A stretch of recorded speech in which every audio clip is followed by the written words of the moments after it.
All right, and with that, I'm going to go ahead and share my screen. And Jen, I will pass it over to you to get us started. Can everybody see that all right? All right, good morning. Happy Friday. Just a reminder that we are not having a December meeting. So we are combining November and December, and then we will reconvene in January due to the holiday. Early happy Thanksgiving to everybody. All right, so do we want to go through the members and do a roll call? Jen Vasquez, I'm the board chair, representing the Colorado Mental Health Hospital in Fort Logan. Michelle Muthing, Vice Chair, representing the private sector, specifically my role in crisis.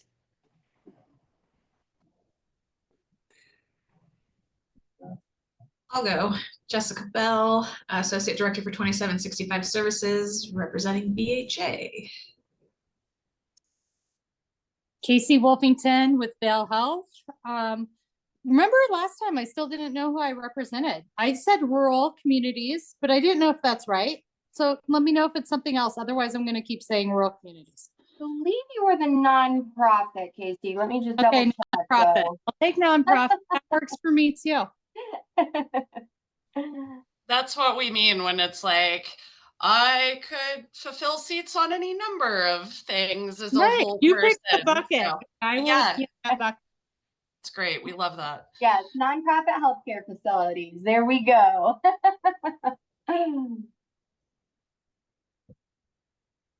I'm Kathy D'Amato, and I work with the comprehensive behavioral health provider in Larimer County.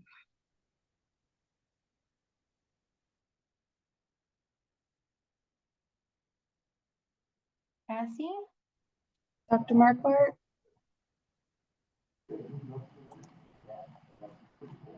Hi, Renee Marquardt with Colorado Department of Human Services, and I was just trying to figure out, I believe I'm representing my department. And then we have Katie Donahue representing the Colorado Bar Association. And any other board members we're missing? This is Hal Mandler with Littleton Police. I couldn't, when I clicked on the Zoom meeting, it said my access was unauthorized, so I had to call in. Oh no. Not a big deal. Not a big. You guys don't want to see my face anyway. We're good. Hal, what message did you get? Let me see if I can go back to seeing what it exactly said. Well, here, I'll try to click on it right now and see. I got code 403. That's an error. Your client does not have permission to get URL, and then it goes into a lot of code. Okay. Interesting. We had an issue with our interpreters joining this morning. I didn't know if you might have had the same issue. Do you want me to try and redrop the link in the chat for you, or are you okay with the phone? I'm good if you guys are good, and I'd be happy to take a screenshot and email it if you want that, but I'm happy. That might help. Oh, yeah. Okay. Yeah, I'm just saying, because, like, again, I'm not a technology person, but I think this is the same issue we were having before, so I want to forward it to Shane and get it looked at. Okay. Thanks. Okay. Kate, do you want me to send you that screenshot? Yeah, that'd be great. Thanks, Hal. Thanks Okay. so much. Okay. Nope. Appreciate Thanks you. for having me. Yeah. All right. Let's see. Any public comment for any of our public folks that are on the call today? About anything on the agenda or anything to add to the agenda?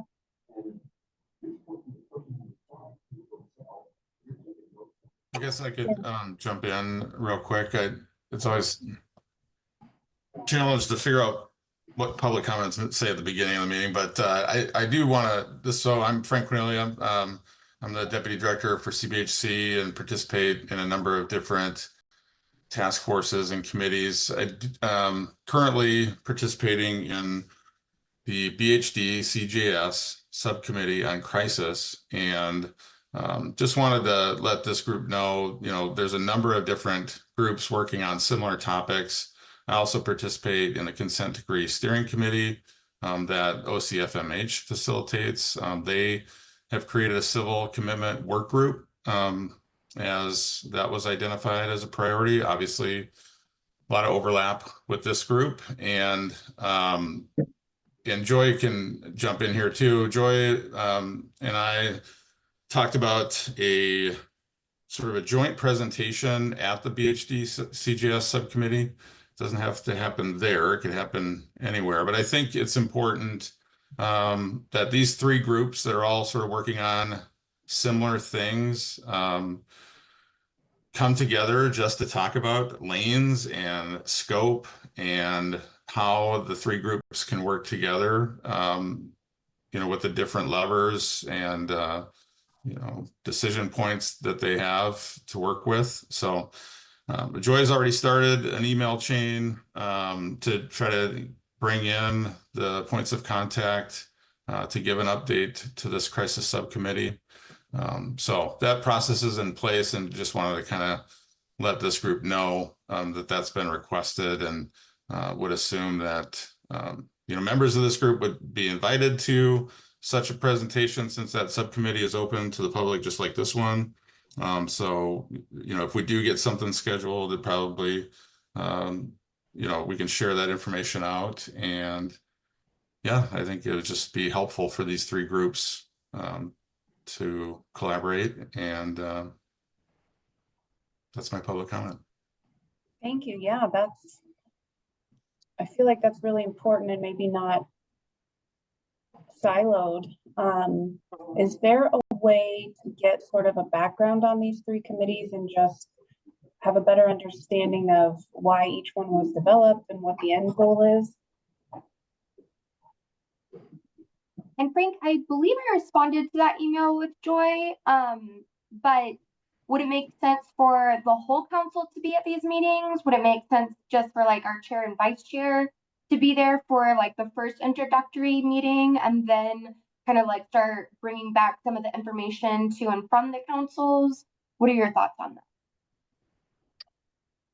Yeah, I think not necessarily on an ongoing basis to have everyone participate. I think the idea was to have, the primary points of contact come to the crisis subcommittee to present on their scope and provide context for the group. So that's what we were thinking. And then, I think from there, like most of the members of this group might have interest in observing and participating in that conversation. Not necessarily suggesting on an ongoing basis that there's participation, if that makes sense. Once we get each group sort of has clarity on the scope and the lanes. I'm not sure if I answered your question, but yeah, that definitely makes sense. So Michelle and Jen, can we kind of start, I'll start working with Frank and Joy a little bit more to get some of that additional information about these other councils, and we can start working to get times together that we can start meeting with them and learning a little bit more about what they do and how we can collaborate and be supportive in their efforts as well. Yeah, for sure. Thank you. Thanks for bringing that up this morning, Frank. yep, thank you. All right, any other public comment, questions, concerns? All right, moving on to October's minutes approval.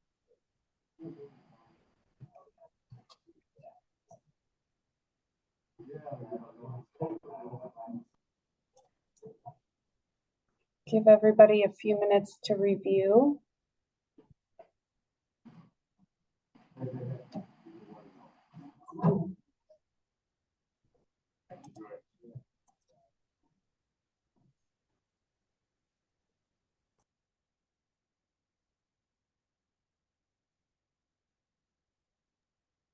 I have linked those meeting minutes in the agenda as well. Anybody would like to take a moment to review those?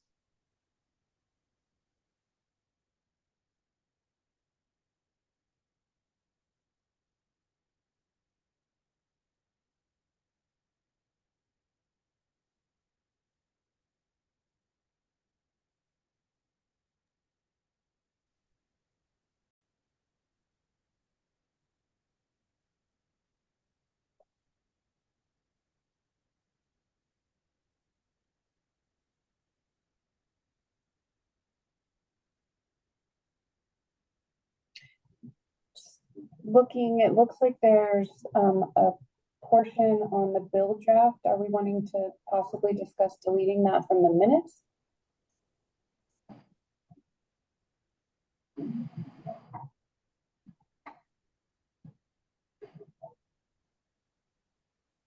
Yes, I think that that was left over from our September meeting minutes, and so I think that that is what just Joy's been helping us take with the meeting minutes. So I think that that is a section that can be deleted.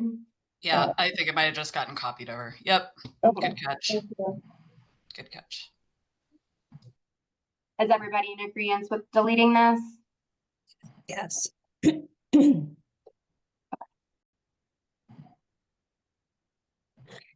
And then I can't remember under the 2765 services and updates, I can't remember if we had the discussion at length here or in our prep meeting for here about combining the EC and M1 process. Prep meeting. So that's what we're going to talk about today. We're going to do Okay. kind of an audit of these Perfect. running lists today and get a little bit more background information about them and see if we can consolidate and really start using this to kind of guide our recommendations for our annual letters of recommendation. Beautiful. Thank you. Yeah.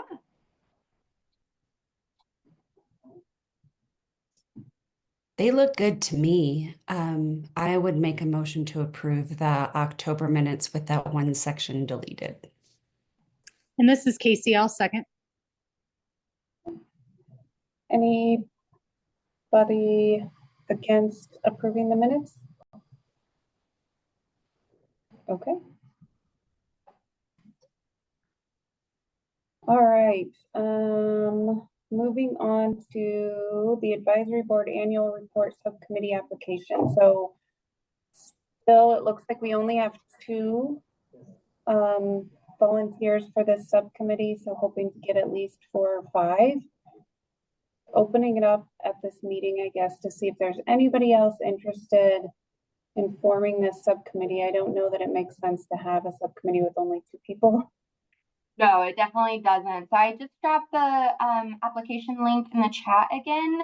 If you are able to participate in this, we are needing at least 2 more volunteers with additional, ideally like at least another 3 volunteers. So we're trying to get an estimated 5 members to help with writing this letter of recommendation that we will present to BHA. Our goal is around September 1st, so we can see about incorporating it into the BHA annual plan that is due on October 1st. And so this is just a really great way to get these amazing conversations that you all have in writing, and a good way that we can start tracking the progress of our recommendations, so we can see, you know, who exactly we need to get in to have discussions with during council meetings. We can kind of follow the BHA as they start implementing some of these recommendations and seeing, you know, possible successes or failures, if we need to go back to the drawing board and you know, kind of revise some of the recommendations that we've made, or look to see different avenues to get to the same outcome that we're trying to reach. So if you have the capacity to do this at all, we're really, really, really needing volunteers. It's not going to be a terribly heavy lift. It will be basically an extra hour each month that will come together as the subcommittee to meet and kind of start going over in details that running list. So we can really build those out with precise recommendations and even potential solutions for how to start, you know, incorporating some of these recommendations into the BHA behavioral health system. Renee, I see your hand up. Yeah, I was just going to volunteer. Okay. If you could go ahead and click on that link in the chat, the Google Doc form, and fill out that information, that would be wonderful. Thank you. And then in the chat, I see, is there a charter letter or link with more information about the MHAB subcommittee? Yes, so if you click on that link, Tom, it kind of tells you a little bit more information about the purpose of this subcommittee. And then once we get together, our first subcommittee meeting, we're going to start, really diving in depth as to the creation of the subcommittee. If the subcommittee members feel the need to, write a mission and vision, we can absolutely take some time to do that. And then what we will do here is going back to like our meeting minutes, and we see the innovative running list. These are some of the amazing conversations and recommendations that this group has already made. And so what we're going to do is really kind of use that as our guide in this subcommittee to start building out these recommendations in more detail and more depth, and also start providing solutions to these recommendations. So that's kind of what the subcommittee entails.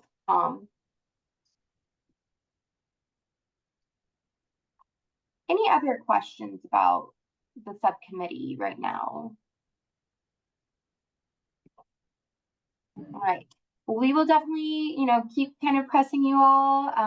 We're hoping to get it started probably, I would say, around March or April of next year. So we still have a little bit of time. Again, it's not going to be a crazy heavy lift. We're not asking you, to quit your day job or anything like that, but it will be a little bit of extra time. But again, this is only going to strengthen this council and allow us to really see how our recommendations are moving forward within the behavioral health system. So if you have the time, please go ahead and sign up. All right. And then thank you, Caitlin. I think you're the one that came up with this thought, to have an annual calendar for each month for our advisory boards. We kind of know when we will discuss what things are coming up. Exactly. So I thought that was an awesome idea. Yeah, thanks, Jen. I want to show you all an example of what I've done with some of our other councils. Give me 1 second to pull up everything. I have way too many screens open. All right. So this is the BHAC annual calendar that we designed based on their annual report. So in statute, the BHAC Council is required to submit a report to BHA that we incorporate into the BHA report every year. And all of the subjects and topics and presenters are based off of some of the additional needs of that council. They required some additional information about certain different statutes that they had to review and different programs that they had to review. And so we really broke that down into each month, seeing, exactly what subject topic, the different presenters, and some of the subject material that's going to be discussed. And this just kind of gives us a bird's eye view on what to anticipate in this upcoming year. So we're being really intentional about, the presenters that we have, the conversations that we have, and making sure that it aligns in the greatest detail possible to the purpose of this council. And so this is something that BHAC and BPAC have done. I didn't know that this would be beneficial for MHAB if this seems like, based off of the running list and some of the different discussions that we've already had, if we need to get, certain presenters and subject matter experts back in to, have some additional conversations, allow space for you all to ask some additional questions. So just wanted to throw that out there to see if this makes sense for this council, if this is something that this council would like, just so you kind of know what's going to be coming down the pipeline, and just be able to prepare for kind of the year ahead. So just kind of wanted to throw that out there, see if that would be beneficial. And then if so, we can set time with the executive subcommittee to work through this and create that for the 2025 calendar year. Any thoughts about that? Definitely think it's a good idea, especially for presenters. That way we can invite presenters, like if we want to meet with the new commissioner of the BHA, we can set that out pretty far in advance, assuming her calendar is quite busy. Just kind of keep us on track, I guess, the year. Jen? So I'm for it. Thanks, Jen. Any other thoughts from any other members?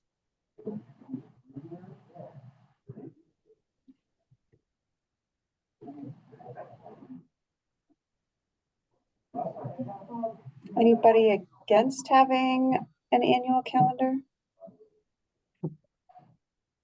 And is this something we would publish on the website as well? We absolutely could, yes.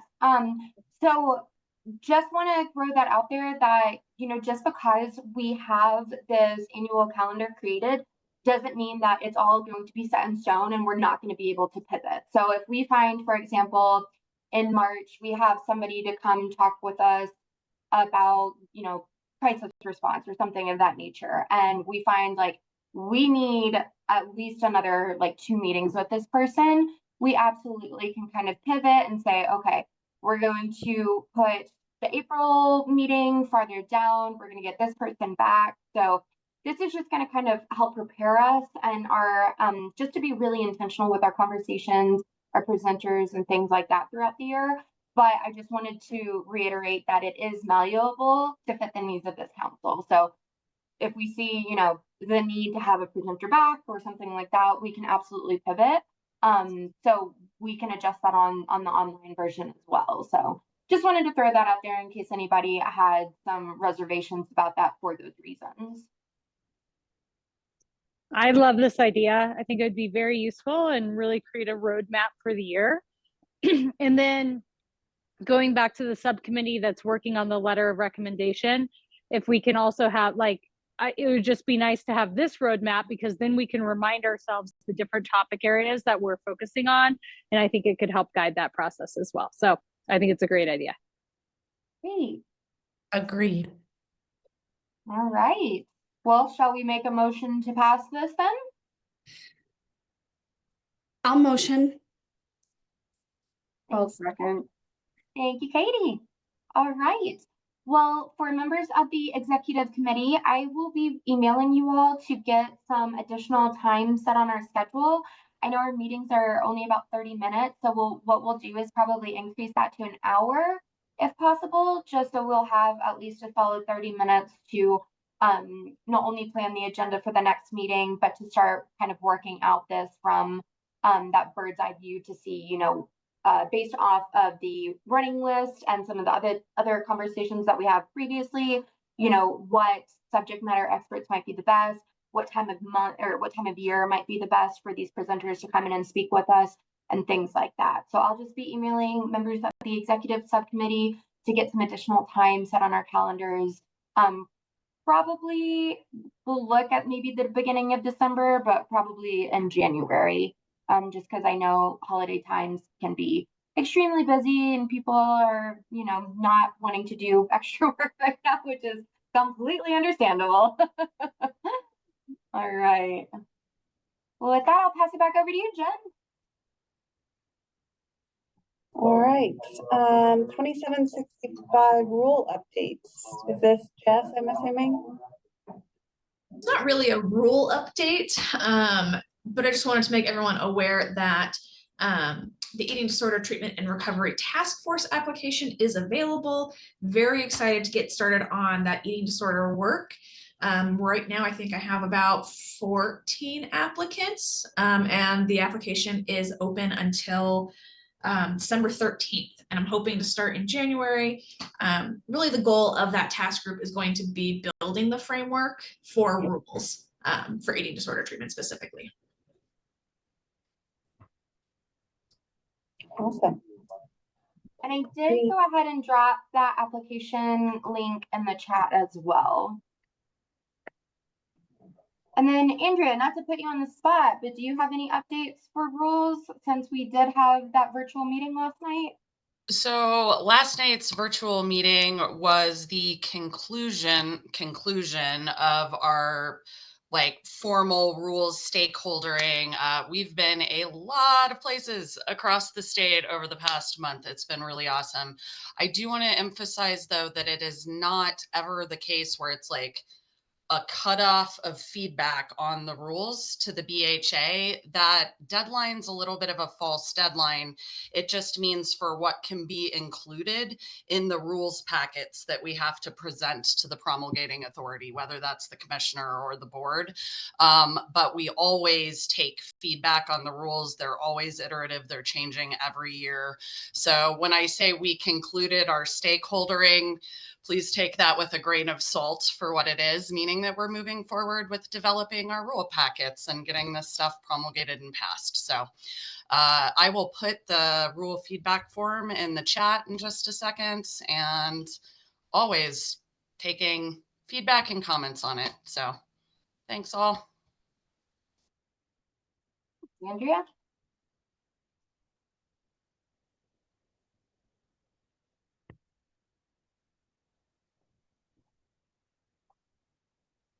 All right, Jen, passing it back over to you. We are cooking this morning, guys. We're like, No, we may not need. we're the way 50 ahead hours. schedule. Always good. Effective. All right, everybody wants to reopen the minutes and take a look at our running list of recommendations. Oh, perfect, even easier.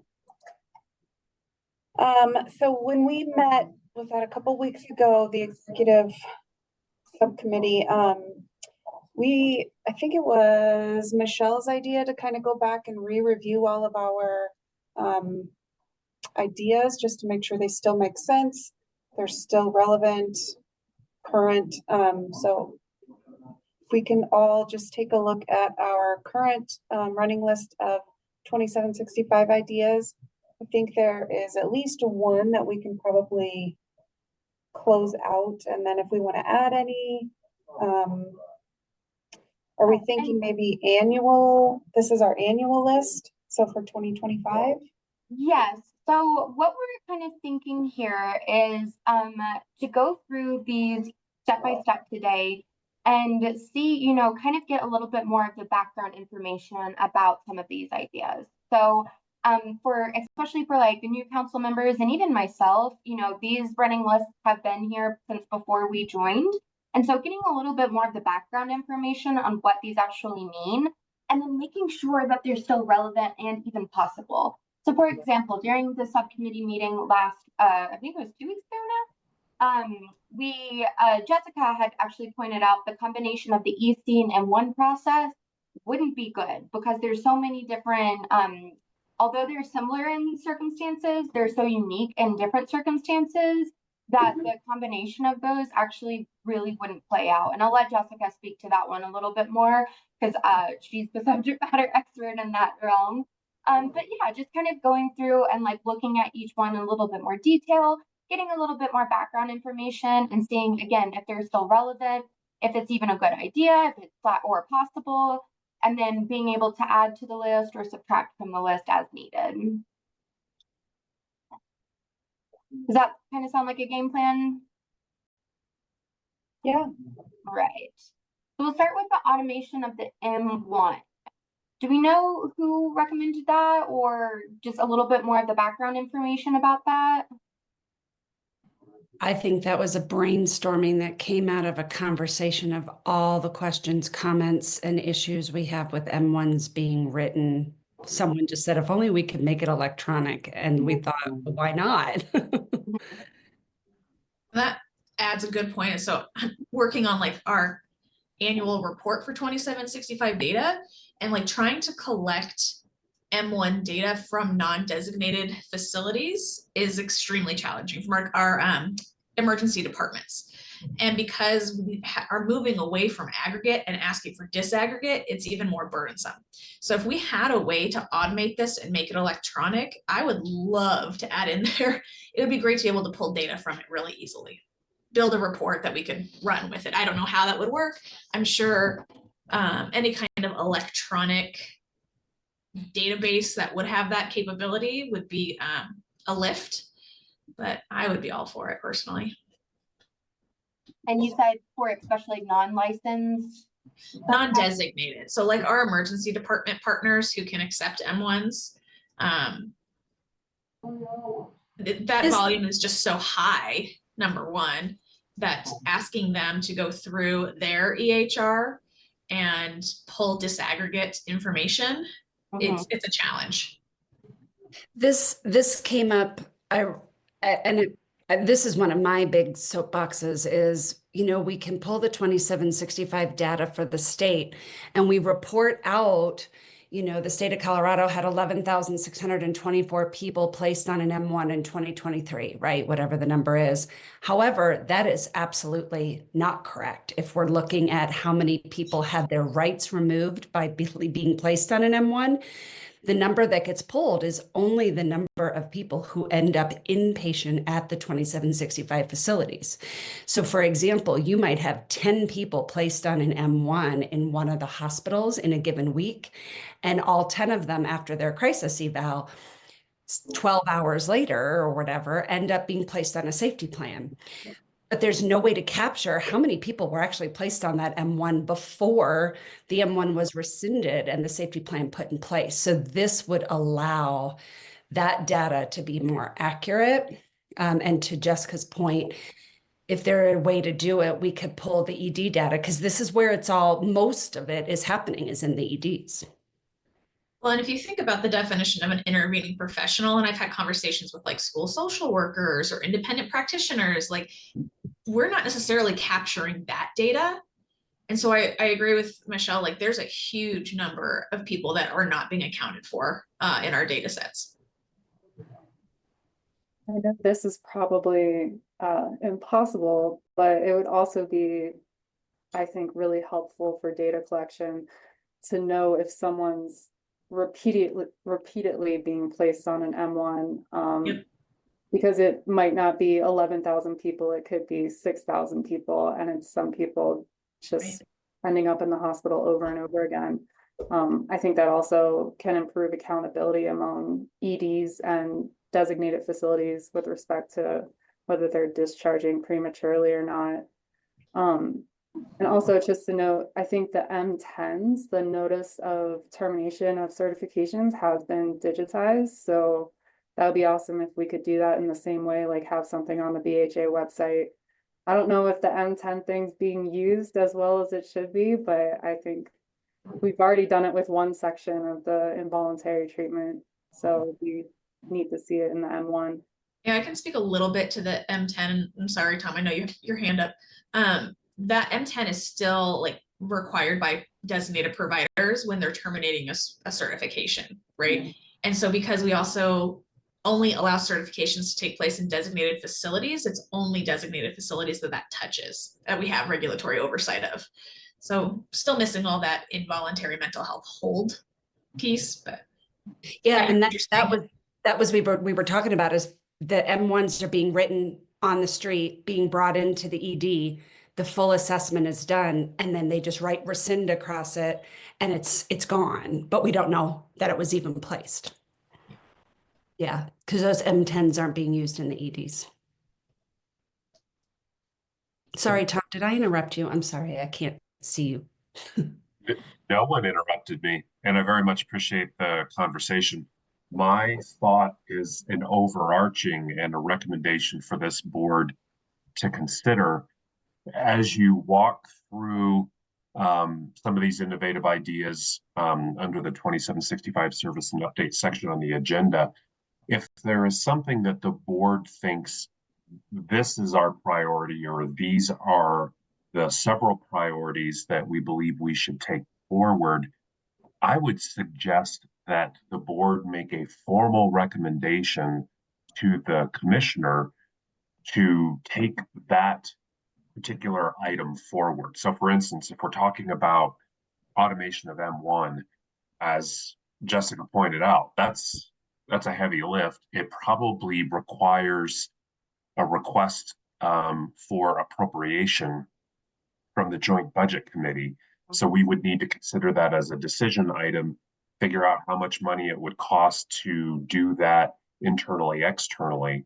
But if that's the priority from the board, we would need the commissioner to consider that, and then for us to take the internal steps. So again, critical conversations And then in terms of what the board may want to consider for how it prioritizes and makes such a recommendation to the commissioner. Thanks, Tom. Yeah, that definitely makes a lot of sense. And that's what we'll kind of be panning out as we work through our letter of recommendation subcommittee, making these and lists of priorities, and then really being able to, you know, focus on like one or two that we bring, and like we can sit down with the commissioner and bring up, and if, especially if legislation is needed for some of these, which some of them will be, you know, really starting to move that forward, and getting it into the correct channels.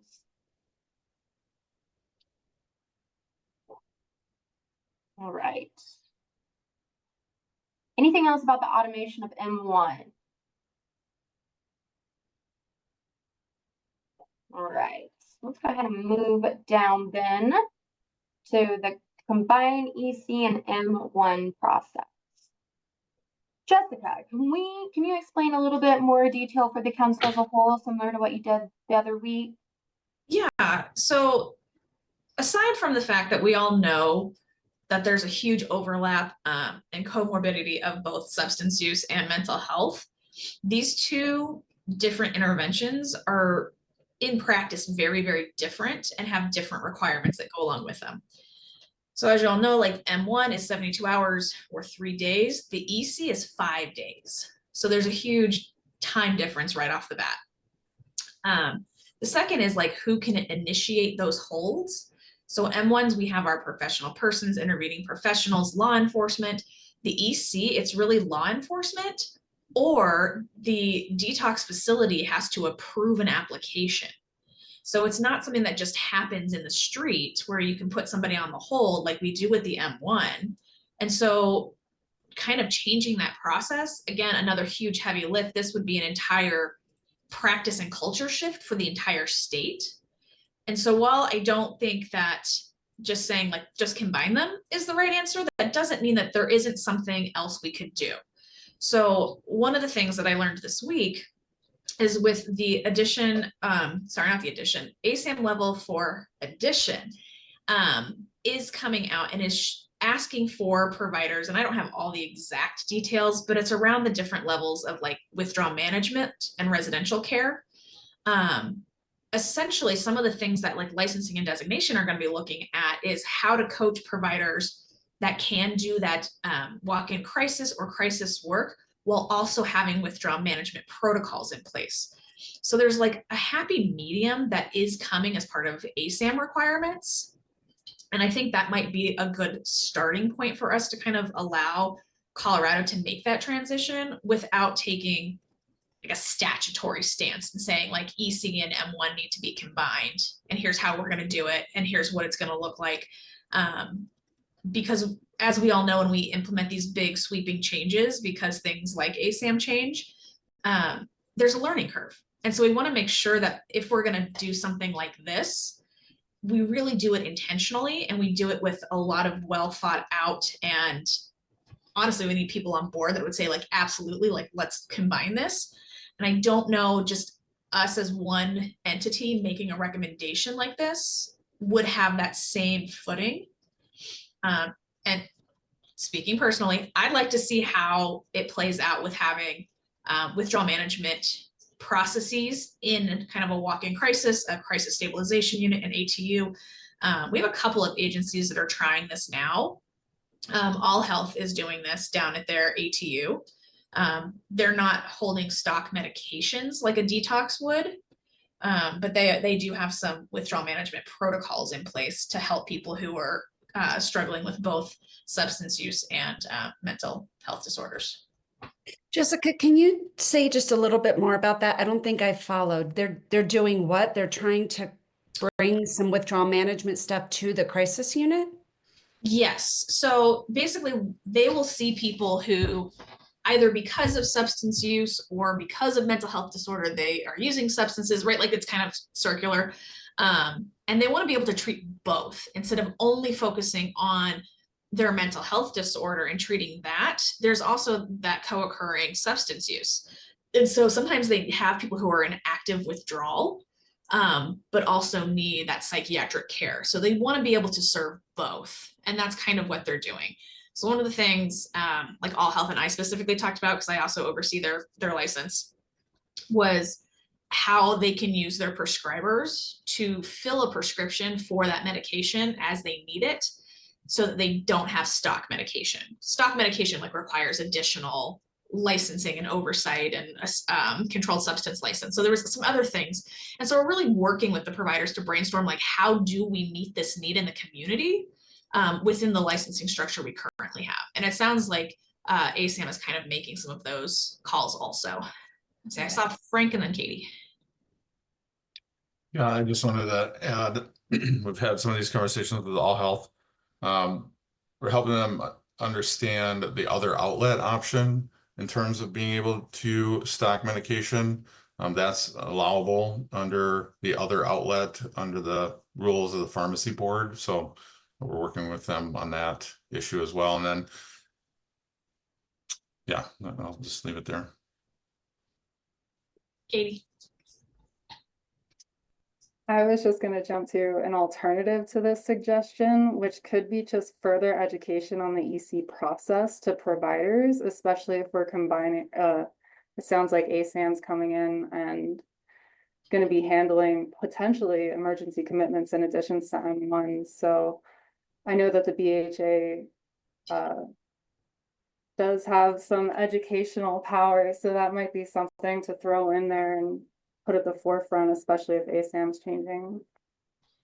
And I definitely think we need to talk to them about how EC is going to be impacted.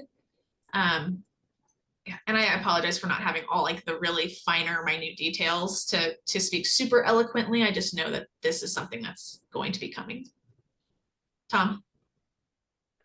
We have engaged health management associates to help with training for what the new ASAM criteria changes mean for Colorado, in particular Colorado providers, and help support them to transition to the new ASAM requirements. We've already started a work group to help draft the regulations, which we need to do rule engagement with next summer and have in place for the new rollout, which is set to take place June 30th of 2026. Currently, healthcare policy and financing is working on updates to their Medicaid waiver to go along with how this will impact billing changes as well. So big changes, but I do feel like the system is preparing for it and generally on top. In fact, I'll have to admit that I was doing several things at once here, and I just approved the scope of work between HMA, BHA, and HICPUF for that particular training. Great.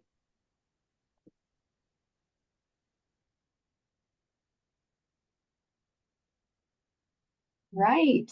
Anything else about the ECM1 process?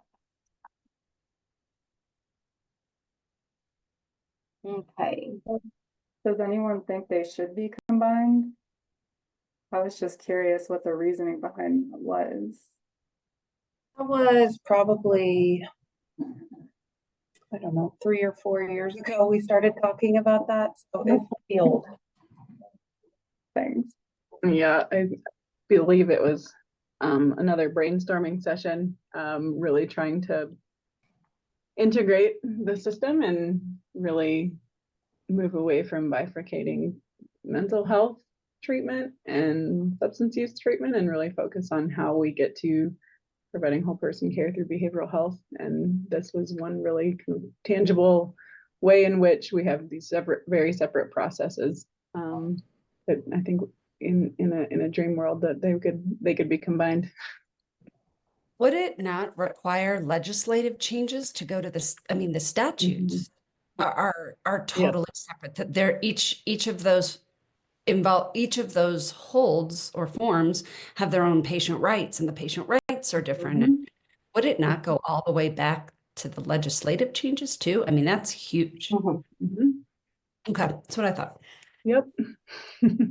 So I'll say it's very less similar. complicated than it used to be. We used to have separate statute chapters in statute for alcohol, and other drugs were separate. And so a couple of years ago in 2020, we combined both, which I think was one of the reasons why this topic has continued since then. Should it also happen? But I think, and Jessica talked about some of the challenges. Like, there was a bill drafted many years ago, like 2013, that just crashed and burned that actually wrote what it would look like. And that, I think, one of the things that crashed and burned it was that extension from 72 hours to 5 days. That was, you can imagine consumers did not like that. And then and like she said too, that there's high comorbidity, but you have different groups of consumers representing SUD recovery or mental health, and there's some different opinions, widely different opinions there as well. So I wonder if you couldn't sort of just combine it under a single chapter in behavioral health and still have different processes for the different conditions. So there may be some streamlining without full integration.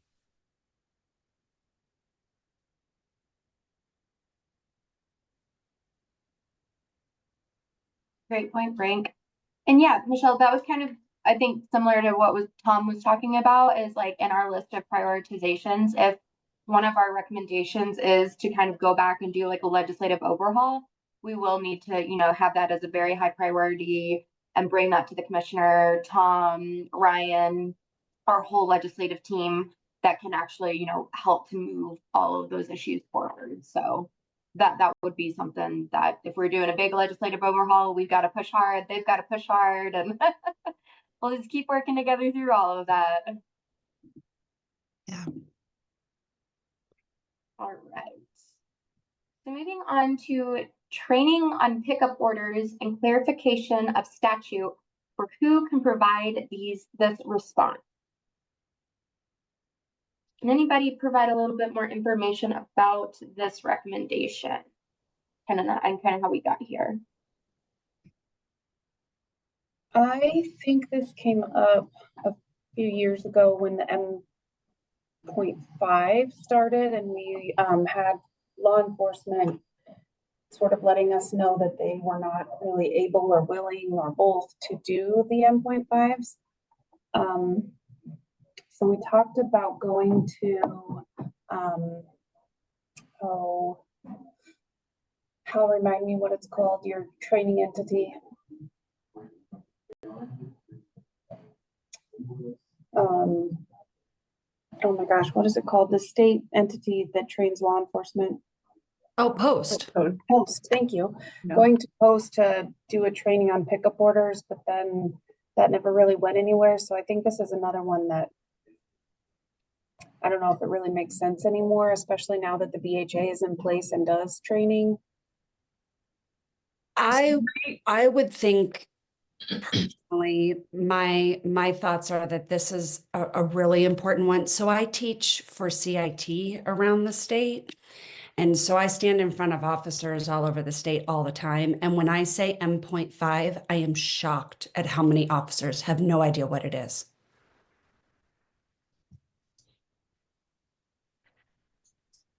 I'm gonna add, I thought this came from Dr. Rice a few months ago. There's some issues with individuals who are on outpatient certification, and they're going through the court route to get a transportation order to pick up people who are on a certification and bring them to a designated facility. Usually it's for medication injection. I'm saying usually because it's not always the case. However, there's a couple of different things happening. One is law enforcement no longer have qualified immunity. And so they're really worried about any kind of mental health pickup order. Right. And so a lot of them are just not doing it. Another piece of that, and I learned this week also, it's been a week of learning, that there's not really anything under statute governing law enforcement that requires them to intervene in a civil case, which all of our mental health cases are. So there's a couple of things happening that kind of make it difficult for these pickup orders to happen. And I'll say it's not across the board. It's not every single law enforcement agency. It's not every single sheriff's department. But there's enough of them that it is causing concerns. That's part of it, is what I will say. To speak on the post, our trainers have worked with post several times over this last year to get some of those trainings on 2765, the 0.5 and the M1 in place. We haven't had a whole lot of traction. Like the most time my trainers have gotten to spend with the post trainers themselves was like 15 to 20 minutes. Oh. So it's been a challenge to kind of get in there. So we really have been more direct to different law enforcement agencies. And my trainer, Taylor Lynn, has a whole list of agencies she's worked with over the last 2 years. So one of the best things we may be able to do, some states are pushing legislation to get post in their state to include like 2 or 3 hours on mental health education versus all the officers going through post and then waiting until they get to a department where a department may or may not send them to an additional CIT class, which is costly.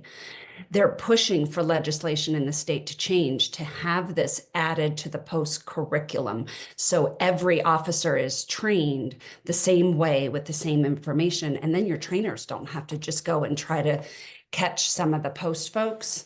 But the other thing that you mentioned was the intervening in civil orders. I had someone that was saying to me they had a court order for, I don't know, an M7, M3. They had some court order and they were basically told to go pick someone up. And they said, I'm just so uncomfortable with this. So again, it's that education to officers before they're even sent out of the academy to their job. Yep. And I also feel like, I mean, I know we're talking about law enforcement right now, but I want to go back to the comment that was made on the last item. It's just kind of this training in general, like unless you're designated specifically by the BHA, there's so many people that circle around all of the M forms and all of this that don't receive the training, right? We have private providers in our community. We have law enforcement. We have community paramedics. We have all these people that likely should be trained. But even when we're this idea of combining the EC and the M1, I'm like, I think it's because people don't know how to use the EC, right? Because they're not mandated to take this training in the same way. If you're a BHA designated facility, you have to be trained. And so I think a lot of this can be addressed by how do we enhance the training? And, you know, Michelle, I think you talk about the cost too. Like, how do we address it in a way that is cost effective and that there's actually incentive for these individuals who are BHA adjacent to be involved in that training? Yep. Katie?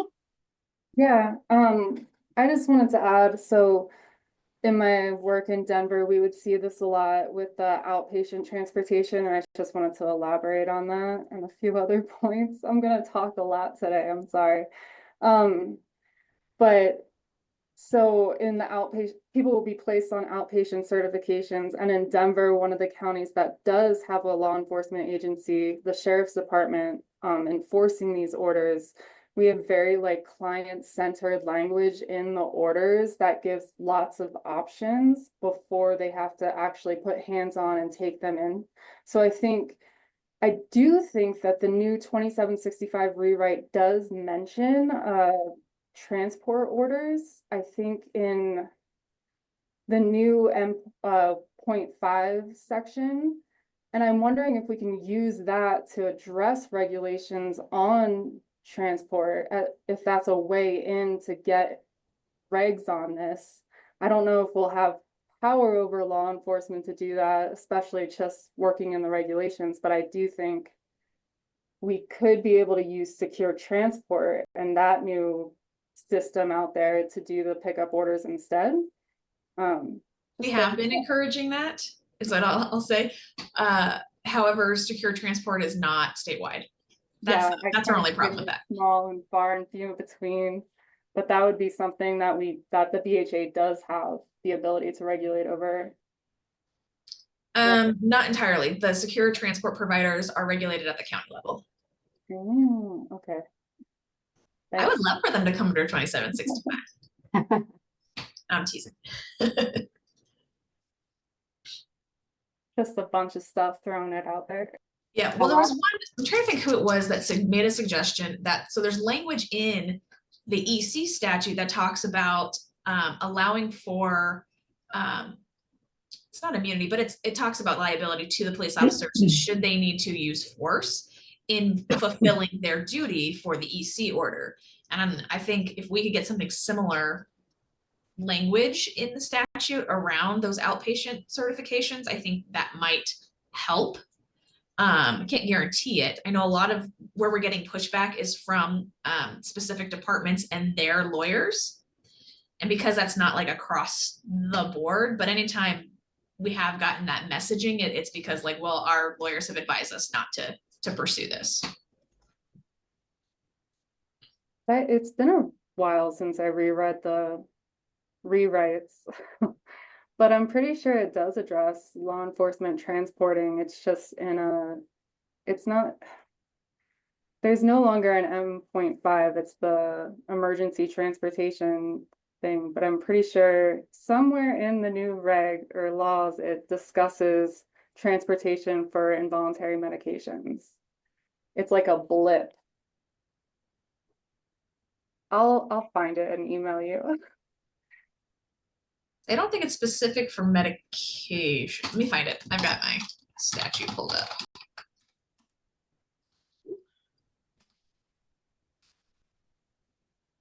Termination. I'm looking for outpatient certification. Yeah, Why the do you banner have is, liability? Oh, sorry, Brett, go ahead. no, that's it. I mean, I just wonder if it's under the language around pickup orders. So it does say under, this is a 2765-111 number 3.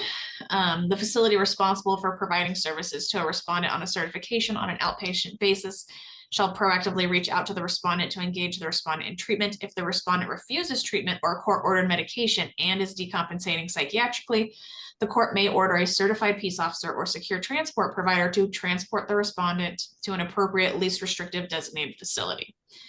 And then there's some more of that sentence. The respondent does not need to be imminently dangerous to the respondent self or others for the provider to request and the court to order the transportation to the facility. So, I mean, it's there. It's just, there's still officers that are saying like, our lawyers have advised us not to fulfill these. Most now are not allowing or advising their officers to respond to that. Yeah. Pickup order. So who's doing it? How are they being picked up? They're not. Denver has,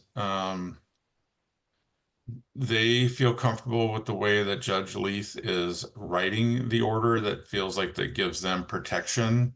I don't know if that's changing or not. There are, yeah, that's the one community where I'm aware that there's language detailed in the pickup order that gives them comfort to respond. And in Eagle County, it's our secure transport. So Eagle County EMS, that was my next question was, does it have to be secure transport? I was working with a team in Florida and I was shocked to find out that their mobile crisis people can put people on involuntary holds in their car and transport them. Does it have to be secure transport? Can it be EMS? I mean, does it have to be law enforcement? Can it be EMS if they're secure transport licensed? Or a court order has to go to law enforcement? The court order for a pickup only identifies the sheriff. Okay. So EMS cannot do it. Like Denver Star couldn't do it.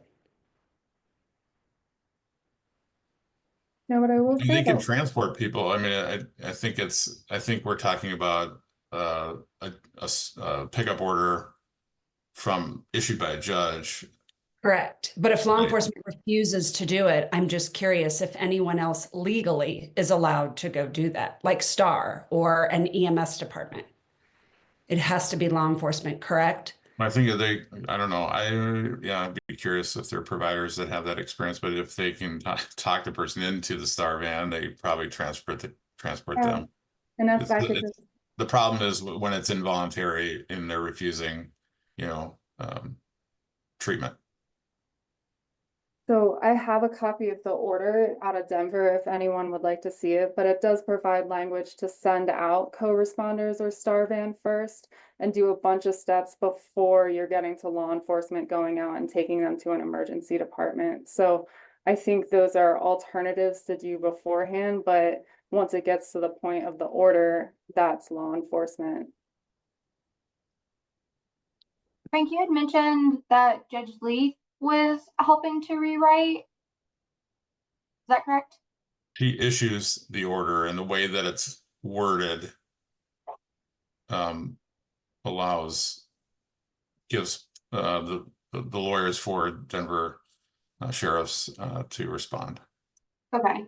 So Judge Lee's actually just joined the BHAC Council. Do you think that it would be beneficial to have her participate in one of these council meetings that we could ask her some additional questions regarding the transportation?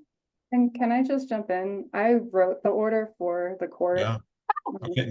That's great. That's the one that I said I could share with people. Yeah.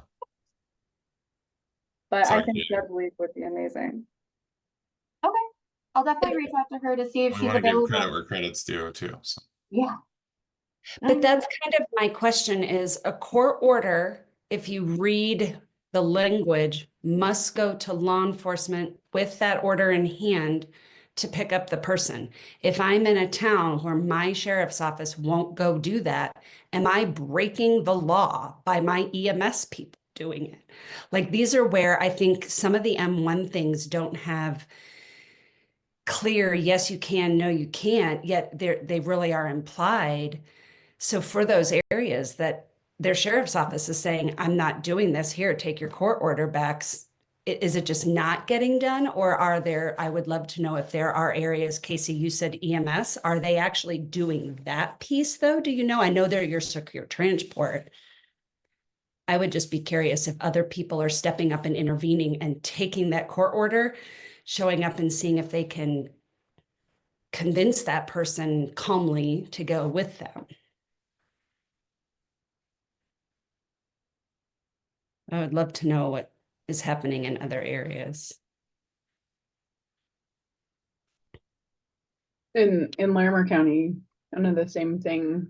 We've done some work with our judges, and the Larimer County Sheriff's Office has provided some recommended language for the orders, so they are compelled to intervene if needed. Nice. So it really is like tailoring the language to where the legal teams of the departments are okay with that intervention. I mean, that's the language that they have shared with us is when it's come up previously, when they didn't feel like that they were compelled to intervene or go hands-on.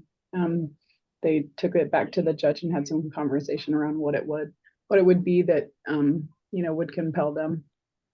Nice. Can you That's speak more really to great.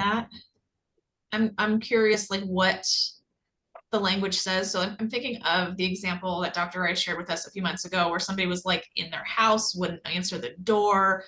Like they knew where they were, but they were like, I'm not going with you. And they would just like close the door on the officers, and they were calm the whole time. Like how is that handled, I guess? Well, and they've also, like what was described earlier, the sheriff's office has dedicated the mental health unit to be the unit that does intervene. So it includes a co-responder.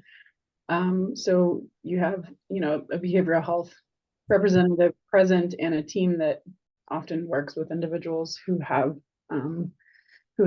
behavioral health presentations. So I don't know if I have an exact example of the order that I could share in the language that they write in, but I think it's really just specific to ordering the. Let me see if I can find one. I might be able to add a little bit to this. I think it's specific language around use of force.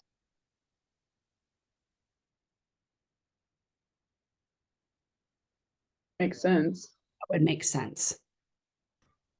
I'm gonna push back on that. I know I'm the voice of constantly being a pain. Because I have seen pickup orders that say like they've authorized the use of force, and maybe it's how they worded it, but like even the sheriff's, because I've seen a pickup order where the sheriff's like, I'm not picking up somebody, even though it says like very clearly in the order, like may use force if necessary or something to that effect. So I don't know like what their threshold is for like where that line yeah, I'm just I want to solve this.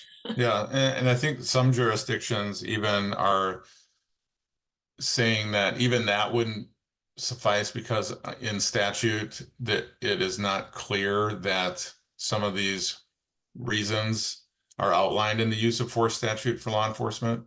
Adams County has communicated that. I believe that there may be that some of this may need to be articulated with more specificity in use of force.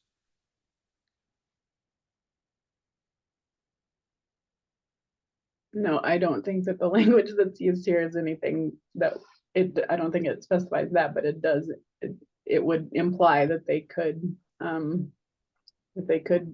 utilize force if necessary. And it's more of the liability piece that's, the lack of qualified immunity that where they're getting the legal advice that the risk is higher if you engage,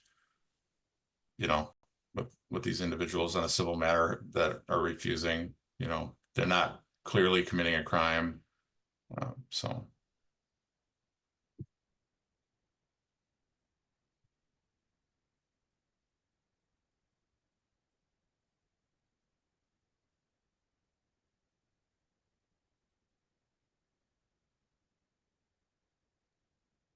Thanks for dropping that, Katie.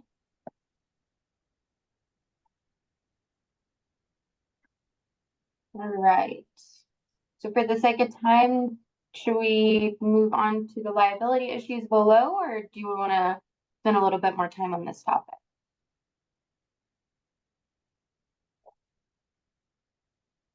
I think we can move on, and then when we dive deeper into this specific issue, we can certainly have more discussion. Absolutely. I'm going to link that pickup language that you just dropped, Katie, into the meeting minutes for this month. It's downloading right now. So once that happens, I'll link it so we can go back and look at that in a little bit more detail as well. And then I'll also work to speak with Judge Leith about coming to speak with everybody, maybe during one of the council meetings, as we start cleaning up that annual calendar to just get a little bit more information and kind of co-collaborate with you, Katie, if that makes sense.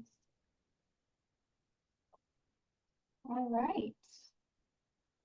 Going back to liability issues. So address liability issues with intervening professionals, law enforcement, and providers. Is that separate from the pickup orders, or is that, can we like tie those in together?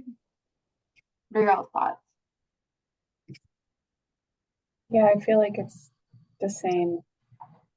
Yeah, I think overreaching topic. Yeah. Qualified immunity removal, right?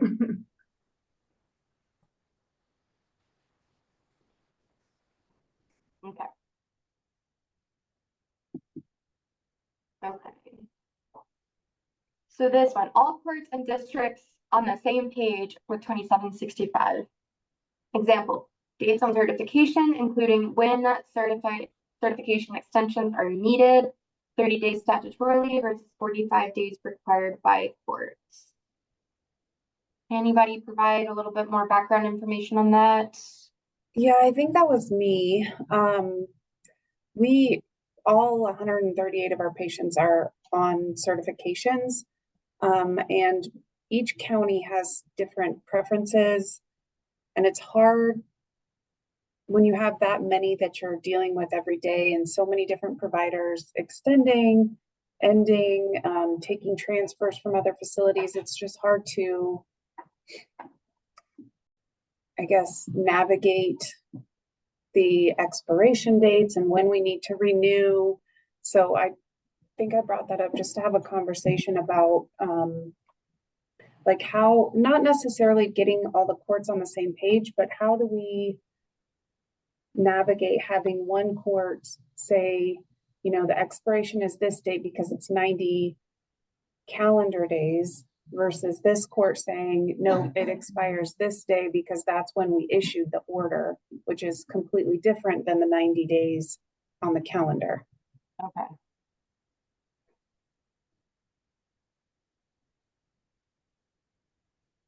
And we're probably somewhat unique in that we take certifications and transfer and extend throughout the entire state. I don't know if anybody else has that experience.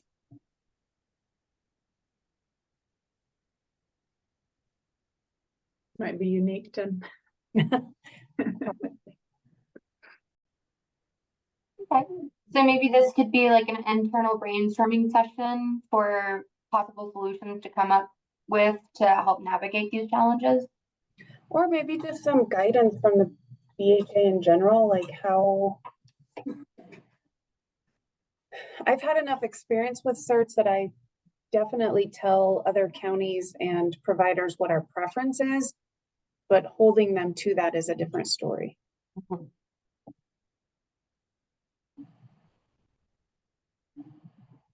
That makes sense.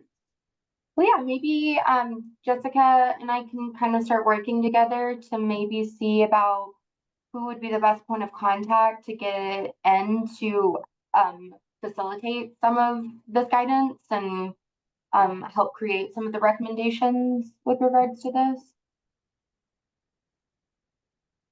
We might, if we're gonna invite Judge Leith, we might be able to pick her brain as well, what she, because to be honest, Denver is probably our favorite county, and because we're in Denver, if we have issues, we kind of start over in Denver just because they're easier, they're more by the book, and I don't know, have more experience, I guess. Some of the smaller counties, I hate for this to sound the way it's going to sound, but they just don't deal with mental health certifications and they have no idea what they're doing. So they just kind of fly by the seat of their pants and issue orders, and we have to abide by them because they're ordered, but it's difficult. I don't take offense to that. I'm one of those counties, and literally it comes up once every 5 years and no one has any idea what to do. They fly by the seat of their pants. Yeah. I would love to be able to have someone from the big counties that do this all the time. Like some room for cross collaboration. And maybe this could come out in our recommendations to that goes out statewide. Absolutely. That'd be great. Right. All right. Coming down to short-term extension to come with an acknowledgement that it was accepted by the court. I think that was before July 1 when now they do. So okay. If anybody has any additional information, I think we can kind of just delete that because now it does come with an order. So. Yeah, I think we can delete that.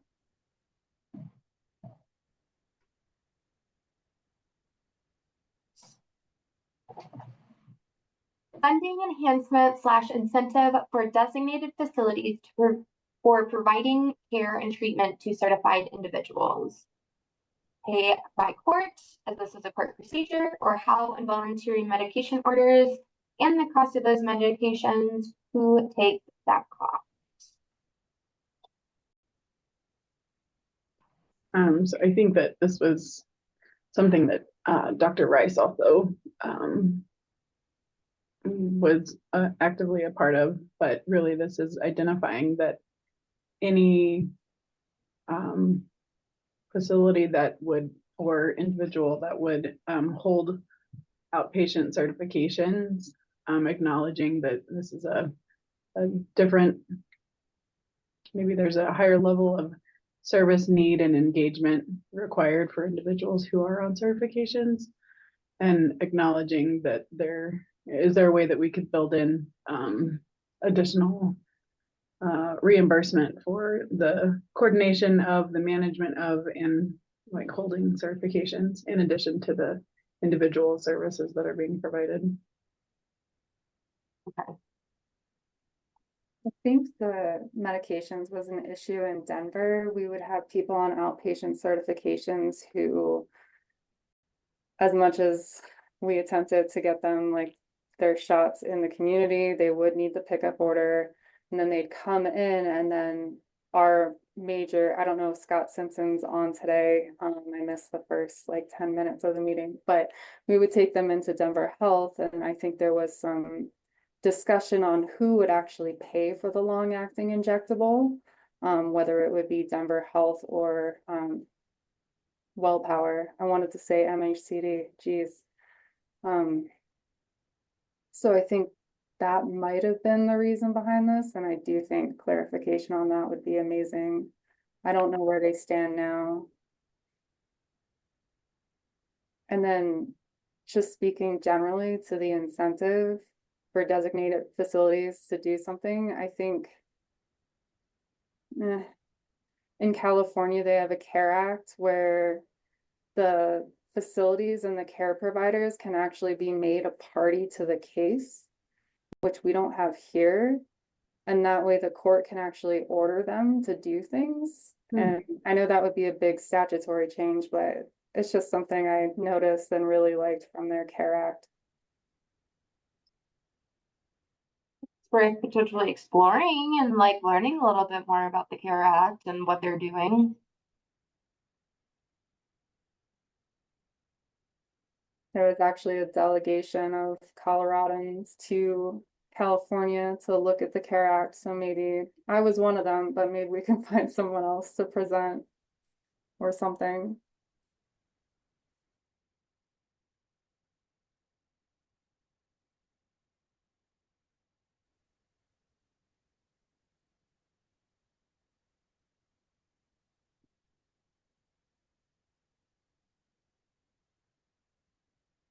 All right, and then our last one is looking at the possibility for making EMS agencies an essential service. After learning about this, I was just completely dumbfounded, and I think that should be a high priority for us. No, again, how possible that is, though. That requires a mountain. So that's going to require serious. So what might be good in this, and I don't know what other people have, Casey, I know you're really tightly tied with Eagle County EMS, but designating a service as an essential service has many implications for them. And I think we think it's important. I know Tiny was talking about it, but there's around the state, there are these RETAC meetings that take place, and it's the regional emergency and tactical something. Anyway, but it's all the heads of your EMS agencies. And Sarah. Anyway, it might be great to collaborate with them, because my gut feeling is, and I can ask my husband, he's the chief of EMS here in our valley, but if this were something that were so important to them, why haven't they pushed for it? There's got to be something we're missing. But I think it would be great to include them in a conversation, because it's a big deal. Hmm. And if they are in support of this, but just haven't had, enough leverage, then this council can help serve as that leverage to help get that into the spotlight. Or like you said, we might be missing something entirely and they're like, no, we don't want to be an essential service, and us understanding why. So that's great. Michelle, do you have a contact for RETEC meetings, or should we reach out to Tiny to? Nope. Well, he's going to be in a different region. So hang on 2 seconds. Yes, I do. Put me down for that. I'll connect us.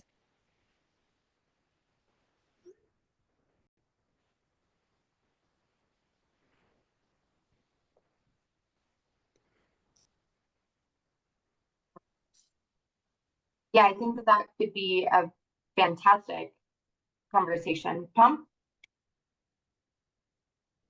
Oh, Thanks.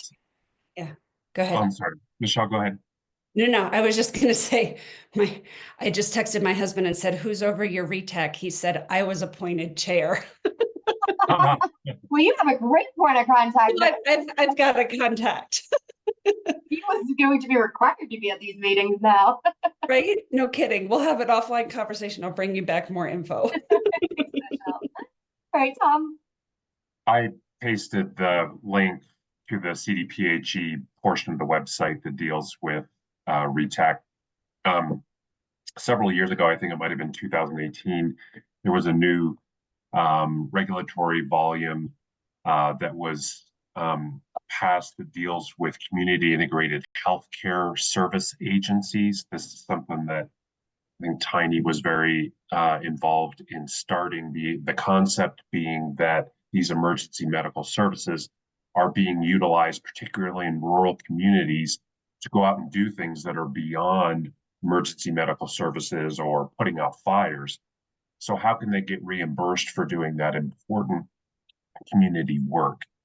And while I like the concept of having an option in an essential safety net list of services that could potentially reimburse such organizations to provide that work. And I don't want anyone to misunderstand. It doesn't mean that essential safety net providers would be required to do that kind of work. Essential safety net is an opt-in, but beyond that, to get reimbursed, we would need to be working with healthcare policy and financing to make sure that that was a service option that could be reimbursed. Putting that aside for just a second and going back to the community integrated healthcare service agency licensing standards, I wondered whether that could be an option to add these types of services to that license type and to see if there's a possibility for that being reimbursed with Medicaid. So it's just a different path to get reimbursement options, to get more providers in there doing this kind of behavioral health work. So Yes, totally that's exactly what he was just texting me. He said this would be an amazing thing for EMS agencies, but it would be a bombshell at the government level, and it's a huge undertaking. But he said RETACs would love this discussion because it would be a really great thing for them. And he said it would be something he knows the RETACs would be wanting to do. They would love the support if we're willing to help. That's fantastic. And I would say there's two different paths here. Do we do it with CDPHE KISS license, or do we do it through BHA and the essential safety net option? And then I think that's a great question. Yeah, whatever suits those organizations, and then whatever recommendation this body cares to make along those lines. And one of the big things that brought this to light was we were talking, I don't even know how it came up, but during COVID, as everything was shut down, only essential services were allowed to provide certain services and be funded, just like you were saying, Tom, for those services. EMS was not allowed. Alcohol, liquor stores were allowed. They're considered essential. But EMS was denied the ability to do certain things because they were not classified as essential services. Yet they were the ones out there on the front lines. So I think this is a great discussion to have. And I think if I'm not mistaken, James was a big part of this conversation too. Yes. It's his world. So that's a different conversation than essential providers under the BASO network, correct? Very much so. I was confused. Yeah, okay, that clears up some confusion. Because there are a lot of EMS agencies out there that have not done secure transport, have not done essential providers under the BASO. This is completely separate. Mm-hmm. Right. I'll reach out to the RETAC leads. There are 7 in the state, 7 RETACs. I'll reach out to the retech leads, kind of put them all in a string and see if they'd be interested in meeting, and I'll report back. Thank you, Michelle. That would be fantastic. On it. All right. Well, I think that gives us some much needed background for some of these and some great conversations and some potential leads to have, additional conversations with outside agencies and outside collaborators that we can really start learning from and with to really start, beefing up our letters of recommendation that we can really solidify and make whole for the commissioner and BAHA. I think this is a great start. Thank you, everybody. All right. Really great meeting. Thank you, everybody. I always love hearing what everyone else is doing. All right. So, coming over to our 2765 questions on the agenda. This is another thing that the executive subcommittee brought up during our conversations last week or 2 weeks ago now, about potentially creating a Google form that we would link to our public facing website. So I know a lot of you are getting so many questions with regard to 2765 from your communities, as well as your own questions that you have. And so I think it was actually Michelle who proposed creating a Google form that we could link to our public facing website that members of the public, we could direct members of the public to go and fill out to have their questions answered. We could also go and fill out to incorporate some of our questions. And then what we would do is during the executive session meeting, as we're starting to plan out the agenda for the next meeting, we would take a look at all of those questions and kind of see about filtering through them, about bringing them to the attention of this council. So that way we could track, some of the reoccurring questions that we might be having and really need answers to. We could also help to create, like letters of recommendations for these specific questions if we see trends and questions and things like that. So just kind of wanted to put this out there to the council as a whole, see if that's something that everybody's interested in, if that makes sense at this time. Michelle, do you want to explain kind of a little bit more about how you kind of came to this as well? Yeah, I mean, every meeting we have, we open it to public questions.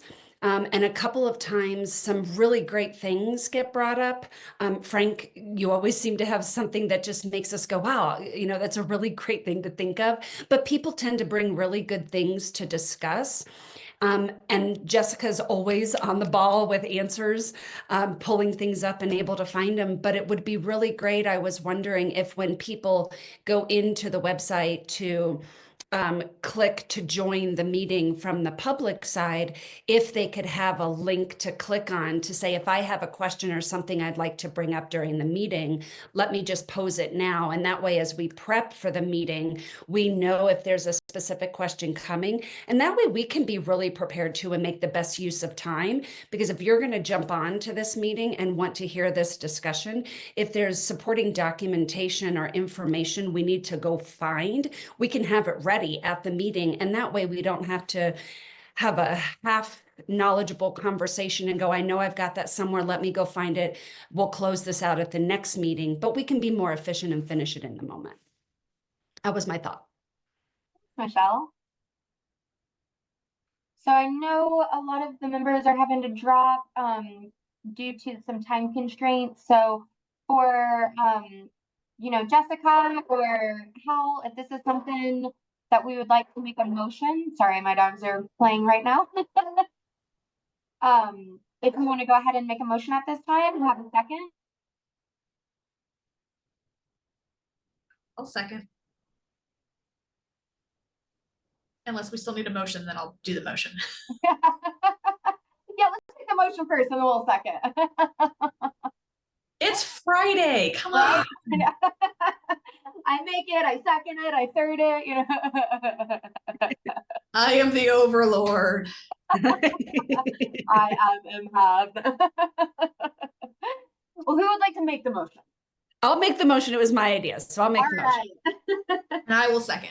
There we go. All right. Well, I will get to work on that creation of that public forum then, and we will link it to, again, our public facing website on MHAB. So that way members of the public or this council can go in at any time and submit some of their questions, and we can start reviewing it and being able to track, like I said, the questions, the trends, and things of that nature. So that should be up and running by our January meeting here. Beautiful. All right. Well, we are a little bit ahead of schedule. I know we did have this from 11:30 to 12. But I know that Jen had to jump off. So Michelle, do you want to go over our closing statements here? Yeah, as Jen mentioned in the very beginning, I think she knew she had time constraints. There's no December meeting, so this is our combined meeting. So we'll see you again in January. Caitlin will send out those invites, and hopefully at that point, when you log on and click for the invite, that Google form might be ready. If not, don't hold it against anybody. It's holiday season. Everyone's crammed. And then we're thinking about doing another in-person meeting in March. And hold that actually in Denver at the BHA office. So more to come on that. And again, for the board members, an email will go out to see who would be able to make it in person. So more to come on that. Happy Thanksgiving. Thank you all for always making time in your day to join us and have such a robust conversation.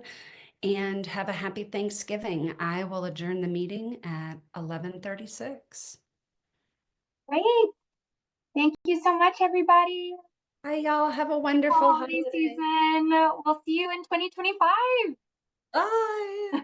Bye-bye, Thank you, guys. everybody. Thank you.